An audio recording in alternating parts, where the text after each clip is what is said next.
নমস্কার, সোহম শক্তি ট্যারোতে আপনাদের সকলকে স্বাগত। আমি দীপান্বিতা সরকার। আজকে দেখে নেব আপনাদের লাভ লাইফের পরিস্থিতি কেমন।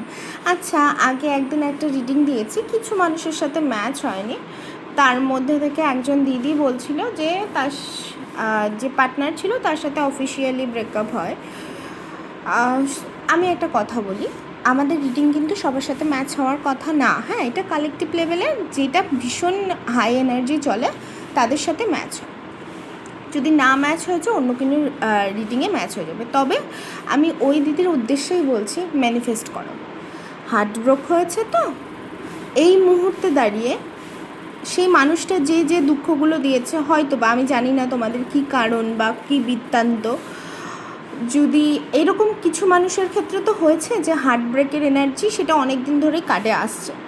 যদি তোমাদের হার্ট ব্রেক হয়ে থাকে তাহলে অবশ্যই এখনই সেই এনার্জিটাকে রিলিজ করে দাও, তাকে ক্ষমা করে দাও। বলো সে যা করেছে, দেখবে একটা টাইমের পর গিয়ে মনে হবে যে তোমার গ্রোথই হয়েছে, তাতে উন্নতিই হয়েছে, তো তাকে ক্ষমা করতে হবে। আজকে কার্ডেও তাই এসছে যে হার্ট ব্রেক প্রথমে হবে, আপনারা ইমোশনালি ভীষণ আপসেট থাকবেন, ওয়েট করে থাকবেন যে আপনি এতটা সময় দিয়েছেন তাও ওরা এরকম কেন করলো।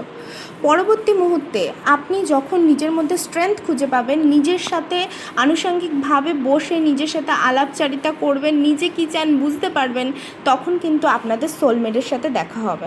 মানে প্রত্যেকটা দিন আপনাদের মনে হবে যেন পার্টি হচ্ছে, জীবনের সব থেকে সেরা দিন তার সাথে কাটাচ্ছেন। বিগত যত পার্টনার যা ছিল সবাই ফেক, মিথ্যে। তবে এই পার্টনার আসার পরে আপনার জীবনটা রঙিন হয়ে যাবে, সে আপনার গ্রোথে আপনাকে সাহায্য করবে। যা যা করতে চেয়েছেন কখনো কোনো কিছুতে বাধা দেবে না। তবে এখন হার্ট ব্রেকের সিচুয়েশান চলছে, এটা সময় লাগবে, অন্তত 1 থেকে 1.5 বছর। এটা সময় লাগবেই লাগবে। কালেকটিভ লেভেলে হার্ট ব্রেক হচ্ছে, আর কিছু মানুষের ম্যারেজ ফিক্স হচ্ছে, কিছু মানুষের 3-4টে এনার্জি চলছে। তো তাদের মধ্যে আজকে এই এনার্জিটা ভীষণ পিক হয়েছে, তো হবে সব, টাইম লাগবে। নিজেদের সাথে কথা বলুন যে দোষটা কোথায়। দোষটা কিন্তু আমাদেরই, আমরা তাদেরকে দিয়েছি সেই জায়গাটা আমাদেরকে কষ্ট দেওয়ার জন্য, তাই না? তাহলে আমাদেরকেই ঠিক করতে হবে, নিজেদেরকে ভালো রাখতে হবে। রিডিংটা অবশ্যই ক্লেম করুন। আজ থেকে 2 বছর বাদে আবার এসে কমেন্ট করবেন যে আপনি খুব ভালো আছেন। আর থ্যাংক ইউ ইউনিভার্স জানাতে একদম ভুলবেন না। শেয়ার অবশ্যই করবেন আর পেজটাকে ফলো করে দেবেন।